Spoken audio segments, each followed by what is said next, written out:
When my only son looked me dead in the eye and said, "You're just a burden, Dad. I wish you'd disappear," I felt my heart shatter. I had spent my entire life building him a future, sacrificing my health, my time, even my retirement, only to be tossed aside like yesterday's trash. If this story struck a chord with you, don't forget to like and subscribe to Karma's Whisper for Revenge Stories, where real betrayals meet unforgettable justice. Have you ever faced a moment when someone you loved turned their back on you? How did you handle it? With forgiveness or with karma? Share your story in the comments below. We'd love to hear it. At first, I thought the normal thing. He's just angry. Maybe he doesn't mean it. But the venom in his voice, the coldness in his eyes, told me otherwise. He wasn't lashing out in a moment of weakness. He meant every word. And yet, the cruelest part wasn't the insult. It was the place he said it. The $5 million mansion I had bought for him, the house with its marble floors, crystal chandeliers, and sprawling backyard where I once imagined grandchildren playing. The house he lorded over me as if I were the guest, not the man who made it possible. For a moment, I stood there in silence. My pride was gone, replaced with something darker, humiliation. My own flesh and blood had reduced me to nothing in a home I paid for. But that was only the beginning. 3 days later, I had taken back the mansion. Every brick, every painting on the wall, every blade of grass in that manicured lawn was no longer his. The locks were changed, the mortgage restructured, and the title was mine again. My son, who once bragged about living in a multi-million-dollar estate, was now standing outside with nowhere to go. Do you know what betrayal does? It burns away hesitation. It ignites something cold and sharp inside you. I wasn't always a man of revenge. For years, I tolerated small slights. His dismissive tone, his ungrateful demands, his subtle digs at my old-fashioned ways. I told myself, he's young, he'll grow out of it. But instead, he grew bolder. At first, it was money. "Dad, I need a little help with this investment." A few thousand here, a few thousand there, then bigger amounts, 50,000 for a failed startup, 200,000 for business expansion. I gave without hesitation because I believed in him. I wanted him to succeed where I hadn't. Then came the public humiliation. At family dinners, he'd joke, "Dad doesn't understand the modern world. He's just an old man clinging to outdated ideas." Everyone laughed. I laughed too, even though inside it cut me to pieces. Still, I stayed silent. Still, I kept paying. Until the night he said those words, "You're just a burden." That was my breaking point. It wasn't just an insult. It was a declaration, a line drawn in the sand. In his eyes, I wasn't a father anymore. I was an obstacle, a nuisance, something to be discarded.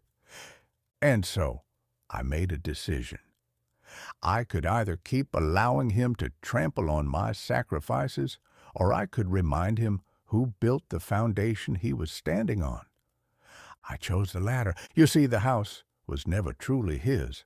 I had put it in my name, covering every mortgage payment while he played the role of wealthy heir. He thought it was his kingdom. He didn't realize the king still owned the land. The moment he called me a burden, I made one phone call to my lawyer. Within days, everything changed. He had no idea what was coming, and if he thought losing the house was bad, he was about to learn that was just the beginning. When I pulled out of Daniel's driveway that night, silence was my only companion.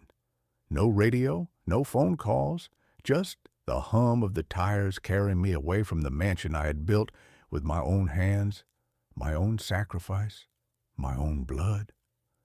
I thought I'd feel relief, maybe even numbness. Instead, I felt hollow, as if something inside me had collapsed. Every mile home, memories crowded my mind, uninvited and merciless. I remembered the day I sold my construction company. 35 years of sweat and sleepless nights, gone in one transaction. I could have retired comfortably, traveled the world, maybe even bought a little cabin by the lake. But no, I put every dollar into Daniel's future. He wanted a dream home, something worthy of his status, and I wanted to be the father who gave it to him. I remembered touring showrooms together. He picked out imported Italian marble for the floors, so polished you could see your reflection. I paid the bill, smiling like it didn't sting. He insisted on a chef's kitchen with top-of-the-line appliances, though he barely knew how to fry an egg. I paid for that, too. Then came the infinity pool, his non-negotiable. A man of my standing needs to entertain, he had said with that smug grin. Again, I signed the check. And finally, the day I handed him the keys, his wedding day. I can still see the joy in his eyes, the applause from the guests, the pride I felt when I dropped the keys into his palm and said, "This is your start, son. Build your life here." That was supposed to be the happiest moment of my life. Instead, it was the beginning of my erasure. Because over the years, that house became less of a gift and more of a fortress that pushed me out. At first, it was subtle. I'd visit, and Daniel would greet me with half-hearted hugs, already glancing at his phone. "Dad, not now. I'm busy," he'd say when I tried to share a story. His wife, Isabella, treated me like an unwelcome guest, reminding me to use the side entrance instead of the grand front doors. Then came the insults. Small jabs at dinners. "Dad doesn't really get how we live now. He's still stuck in the old days." Laughter would follow, and I'd force a smile pretending it didn't cut me open. But tonight was the final blow.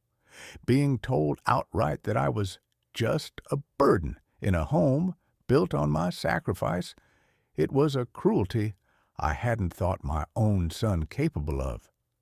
As I turned into the narrow street leading to my modest condo, I looked at the peeling paint on the walls, the creak of the old elevator, the flickering hallway lights. This was where I lived, humble, quiet, forgotten, while my son basked in the luxury I paid for.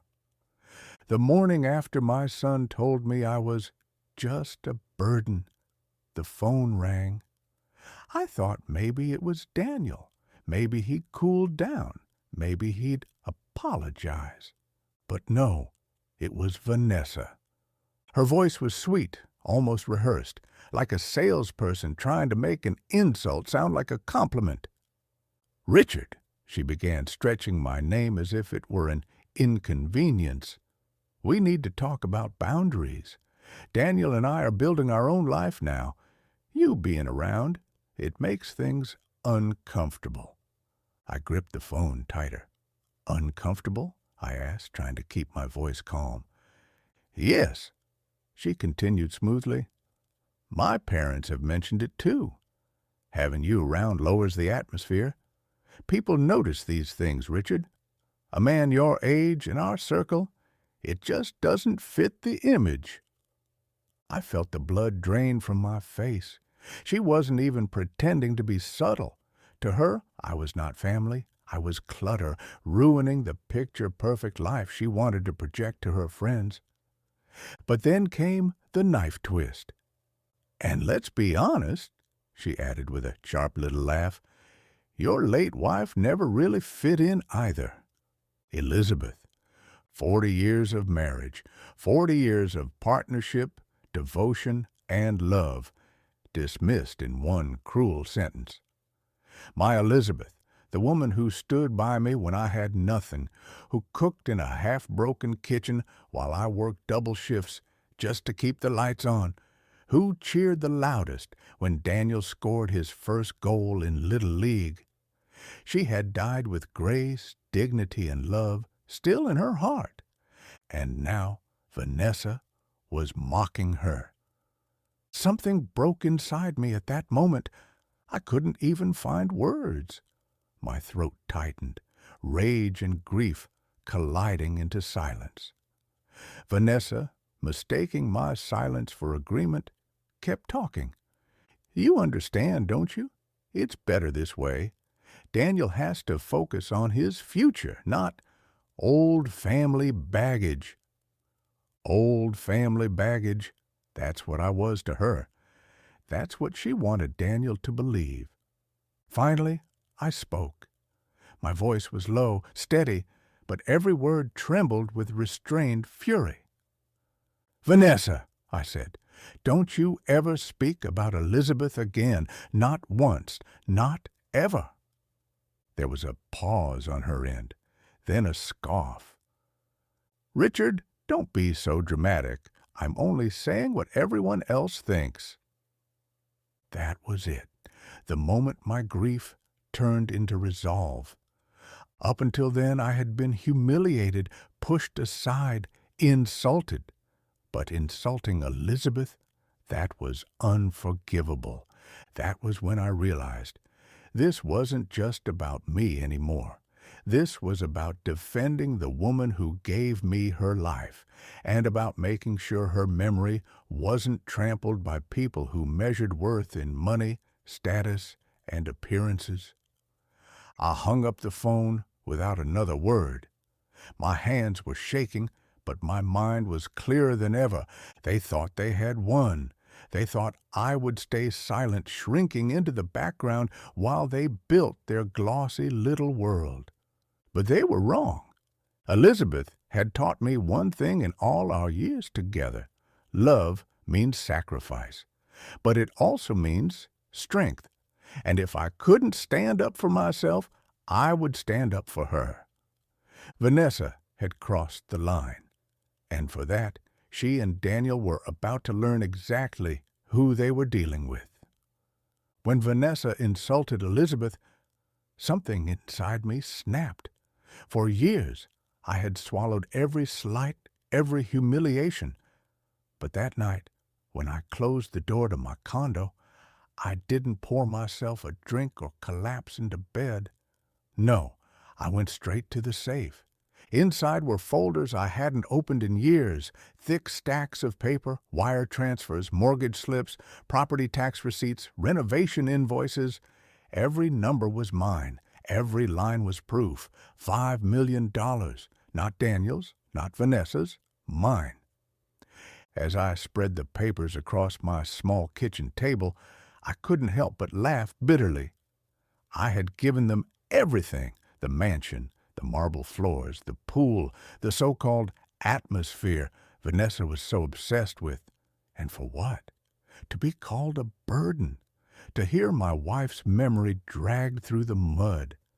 The more I read, the angrier I became. I remembered each signature, each transfer. The night I wired $400,000 for the down payment, Elizabeth had been in the hospital. She told me not to worry about the house, that we could save it for later.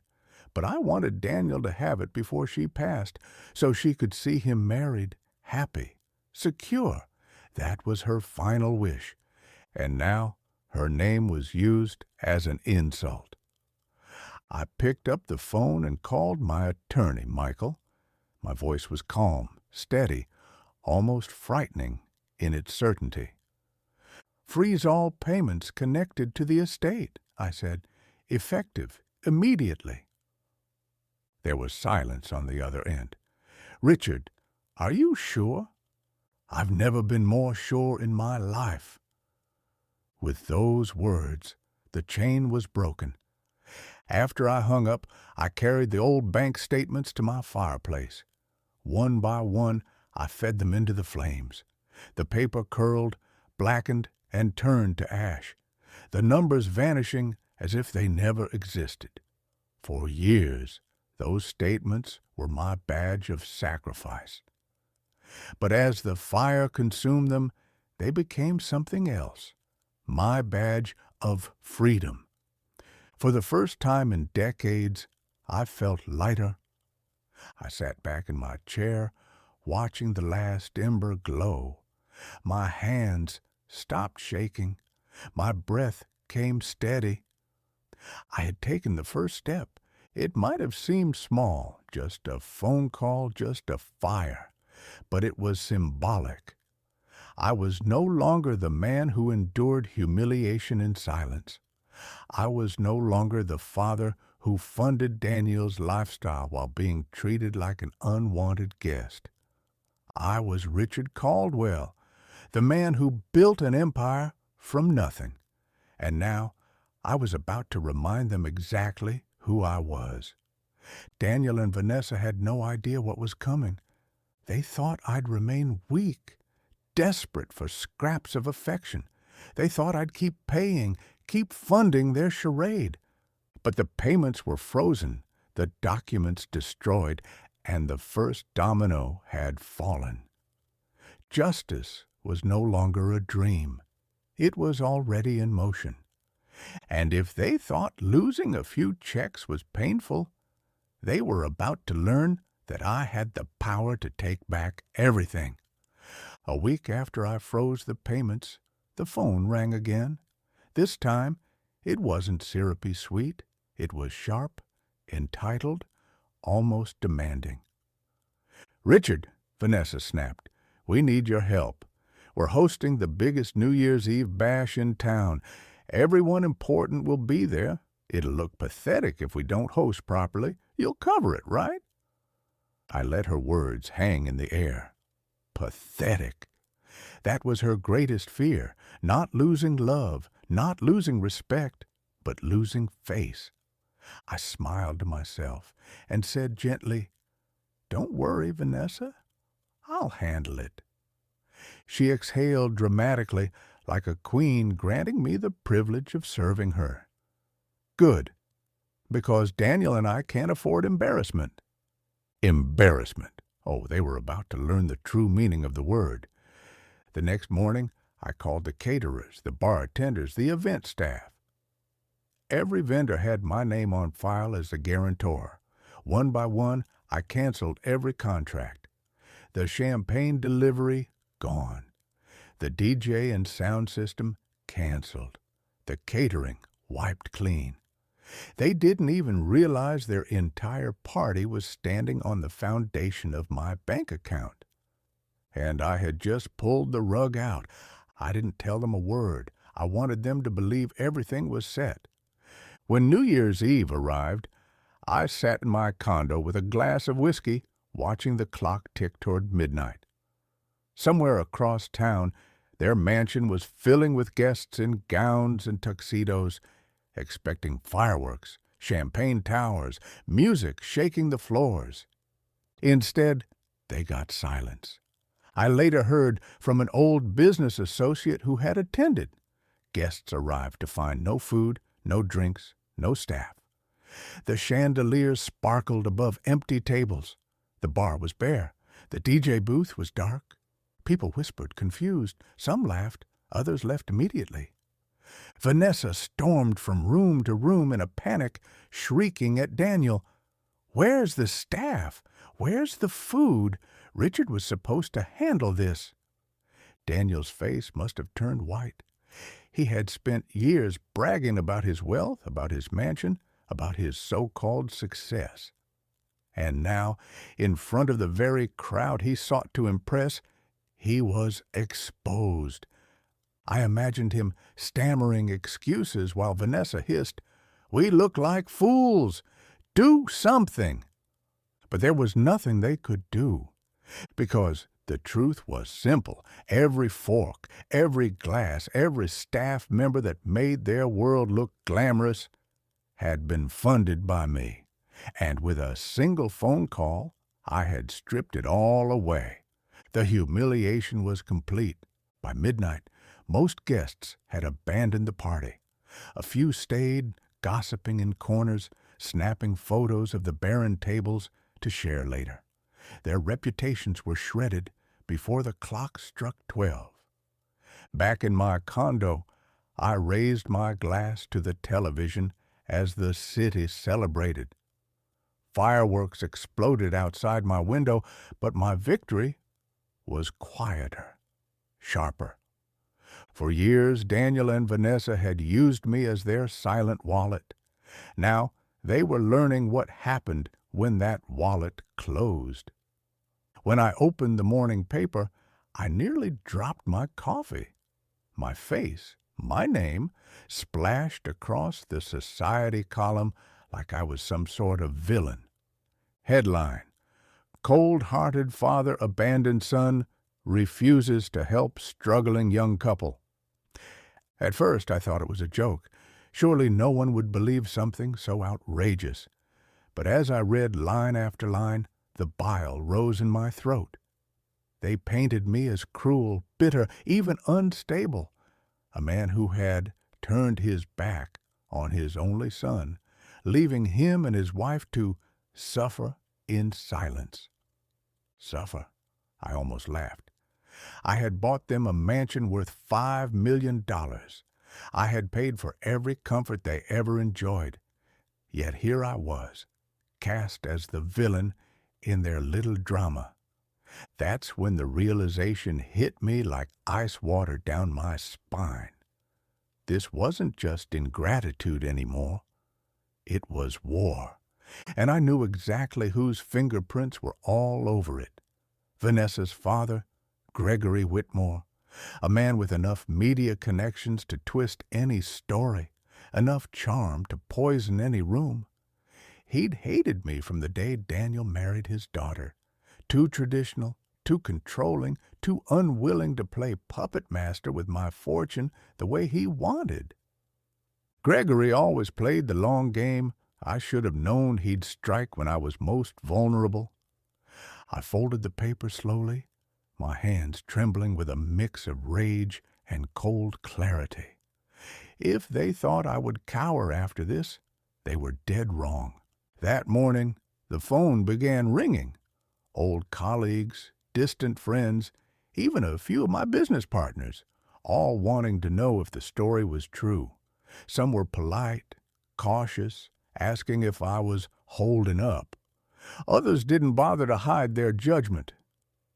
"Richard, I never thought you'd abandon your family like this," one said bluntly before hanging up.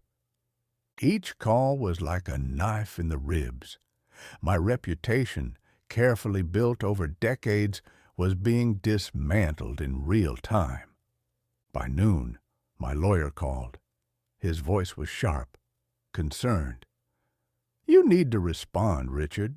Silence looks like guilt." I didn't answer him right away, because deep down I knew this wasn't just about defending myself. This was about making a choice. For years, I had bent over backwards to keep peace with Daniel. I sacrificed my time, my savings, even my dignity, just to see him comfortable, successful, respected, and now he had teamed up with his wife's family to destroy me in public. I leaned back in my chair, the silence of my study pressing against me. That's when the thought crystallized in my mind. They wanted a war? Fine. But they had no idea who they were up against. My jaw tightened. My heart slowed. And for the first time in months, I felt something like strength return to me. "I've played the fool long enough," I muttered aloud, my voice steady. Gregory thought his headlines could corner me. He thought public humiliation would break me. But what he didn't understand, what none of them understood, was that I'd built empires from nothing. I knew how to fight when the odds were stacked against me. When my own son let his wife's family smear me in the papers, I thought my reputation was ruined forever. But by Christmas Eve, I had gathered every piece of evidence to expose the truth. And you won't believe what I did next. For 2 nights, I barely slept. Rage kept me awake, but so did a strange calm. I had spent years sacrificing for my son, only to be painted as a monster. That wasn't going to be my legacy. I started with the numbers, stacks of bank statements, neatly highlighted, showing the exact $5 million I had wired to secure their estate. Every deposit and transfer bore my name. Then came the deed itself, clear as day, with only one legal owner listed, Richard Caldwell. Me. But the most damning piece? Screenshots. Vanessa, smug and careless, had plastered social media with posts bragging about her free mansion, smiles in the marble foyer, captions dripping with arrogance. Some people get lucky. Others marry smart. That wasn't luck. That was my life savings. I printed everything, collated it into glossy packets, each page numbered and tabbed like I was preparing for trial. My fingers trembled as I slid them into crisp folders, not from fear, but from anticipation. They thought they had silenced me with gossip, but I was about to drown them in facts. Then I picked a date. December 24th. Christmas Eve, the night their mansion would be filled with friends, colleagues, and social climbers desperate for Gregory Whitmore's approval. Perfect. I circled it on my calendar in red ink.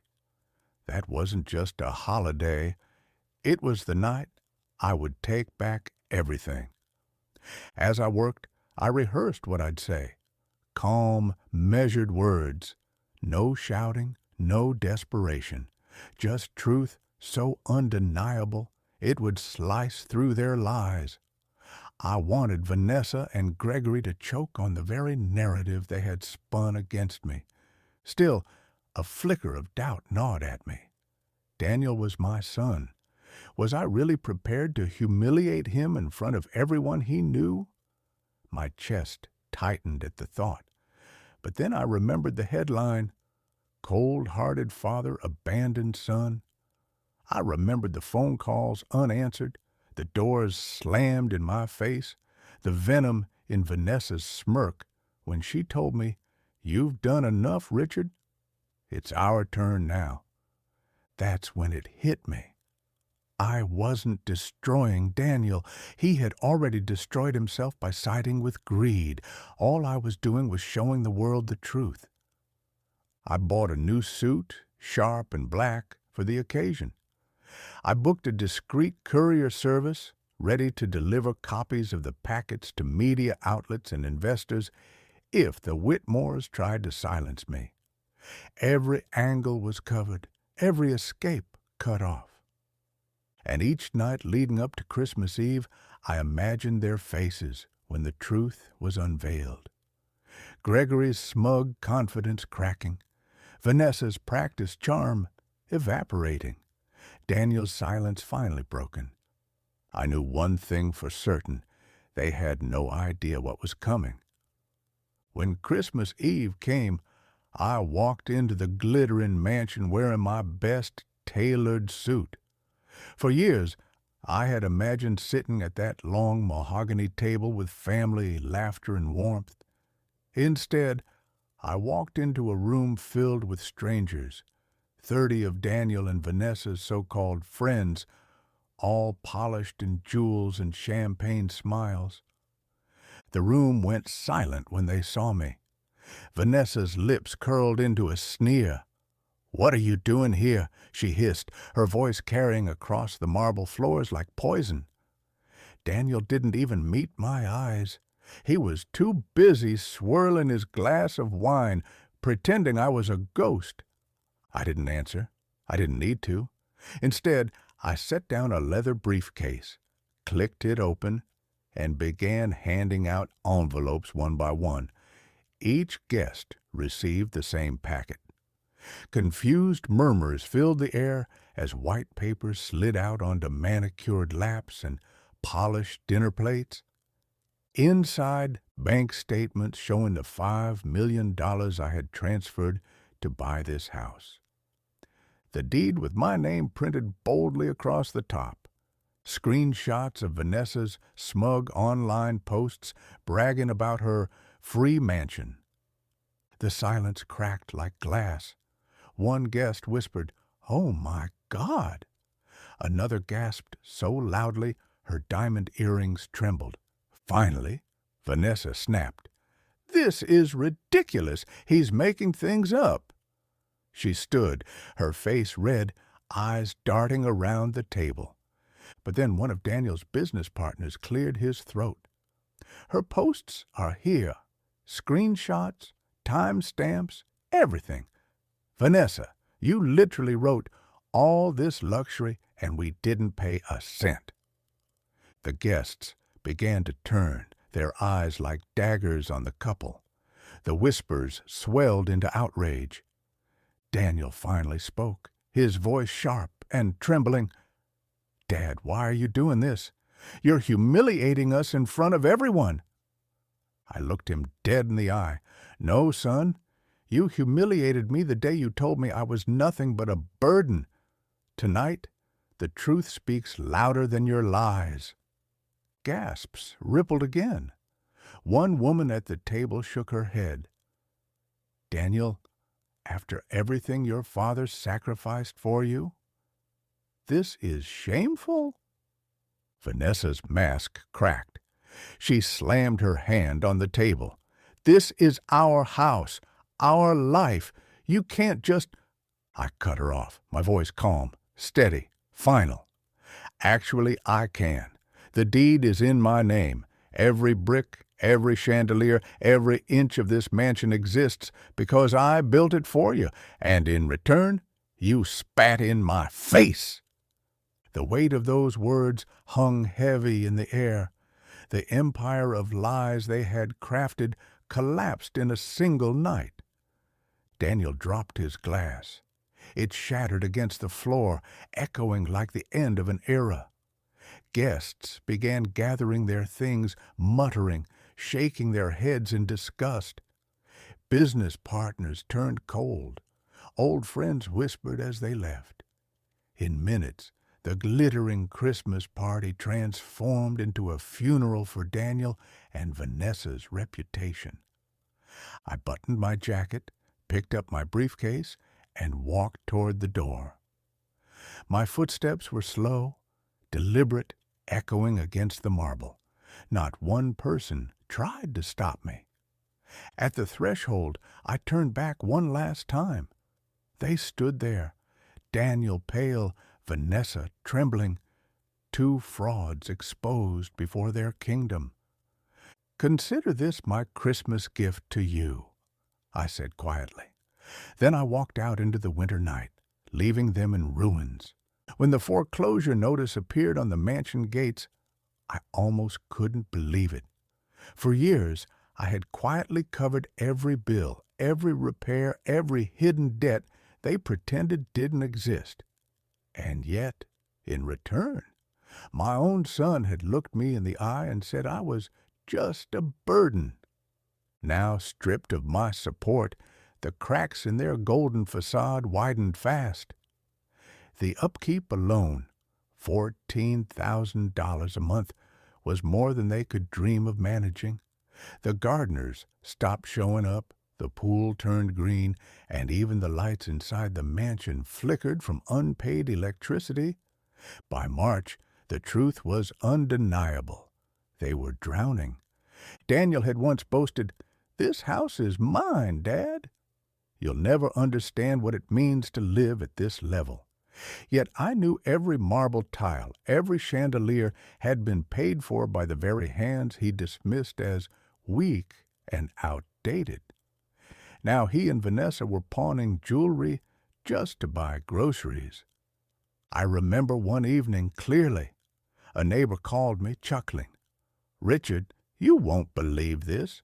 Your son was at the supermarket arguing over a declined platinum card. I didn't laugh. I just closed my eyes and thought, actions always find their way back home. Then came the final blow. One morning, taped to their iron gates, was a bright orange foreclosure notice. Neighbors slowed their cars to stare. Guests, who once flocked to their glamorous parties, now whispered and crossed the street. Their empire had crumbled. Inside the mansion, Vanessa screamed, "Daniel, do something! Call your father. He has to fix this." But for once, my son had no one left to call. I drove past the estate a week later. Movers were loading boxes, designer handbags, gilded furniture, crystal glassware into trucks. Daniel stood on the porch, tie undone, eyes hollow. Vanessa clutched her fur coat as though it might shield her from the humiliation of being seen packing up her life. I rolled down my window. Daniel glanced at me, his lips parting as if to speak, but no words came. Instead, I simply said, "Choices have consequences, son." Then I drove off. The mansion that once symbolized their pride became a monument to their downfall. And it wasn't just the house. Gregory Whitmore, their so-called mentor, who had cheered on their cruelty, wasn't spared either. The media loved a scandal, and when I revealed his backroom dealings, his empire of polished lies collapsed overnight. Headlines blared, "Whitmore's brand in crisis." Former media mogul exposed.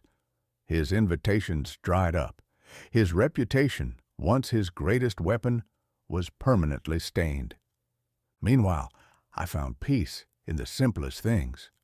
My mornings no longer began with anxious calls about late bills or urgent transfers. I brewed coffee, sat by the window, and read in silence.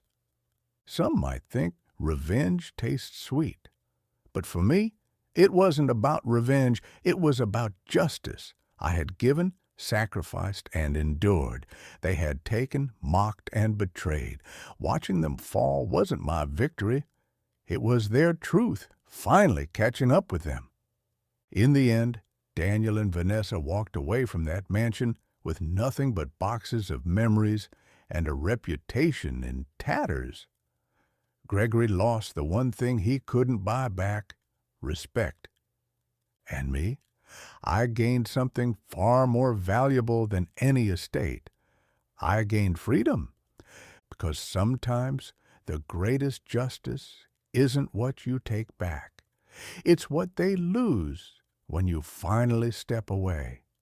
When 97 days had passed, the knock on my condo door wasn't just unexpected, it was surreal. I opened it, and there stood Daniel, the same son who once told me I was a burden, but gone was the slick arrogance, the tailored confidence. His once immaculate suit sagged from his shoulders, wrinkled and stained. The proud tilt of his chin was gone, replaced by something I had never seen on him before, defeat. "Dad," he said quietly, almost choking on the word, "we need to talk." For a long moment, I just stared at him. 97 days earlier, he would have brushed past me without waiting for permission. Now, he stood there like a man begging for entry into his own life. I could have slammed the door, could have turned my back the way he once turned his on me, but instead, I shifted just enough to let him step inside. The silence in the room was heavy. He avoided my eyes, pacing like a man rehearsing words he'd never wanted to say. His hands trembled slightly as he spoke. "They took everything," he whispered. "The house, the cars, even Vanessa left. I thought I had control, but I didn't. I thought you'd always be there to fix it. I was wrong." I leaned back against the chair, crossing my arms. "Wrong doesn't begin to cover it, Daniel. His jaw tightened, but his eyes glistened. I know what I said to you. I know how cruel it was. You didn't deserve it, but Dad, I'm drowning. I don't have anyone left. Not friends, not family, only you. The words hung in the air. 97 days earlier, he had called me a burden. Now he stood before me admitting that he was the one who had become the burden. I let the silence stretch. I wanted him to feel it, the weight of what he had done. For the first time in years, the power was not in his hands, but in mine. Do you remember, I asked quietly, when I drove across 3 states just to watch you play one high school game?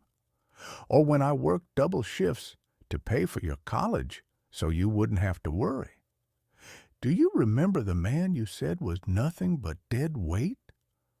Daniel lowered his head, shame finally cracking through his pride. I remember, and I regret every word. The part of me that had been humiliated, disrespected, and discarded wanted to savor this moment, wanted to remind him again of every insult, every betrayal. But as I looked at my son, broken, humbled, stripped of all the illusions of power, something shifted inside me. For the first time in years, I felt something stronger than anger. It wasn't joy, it wasn't vengeance, it was dignity. I had taken back what he had tried to rip from me, and now the choice wasn't his. It was mine. I stood, moving closer, until I was just a step away. Daniel, I said firmly, forgiveness isn't something you demand. It's something you earn, and whether you'll ever earn mine, that depends on what you do next. His eyes lifted to mine, desperate, searching. For the first time, he wasn't the man who owned a mansion. He wasn't the son who mocked me. He was just Daniel, my child, flawed, fallen, and asking for something only I could give. In that moment, I realized I didn't need revenge anymore. I already had the victory. The choice of forgiveness was mine, and mine alone.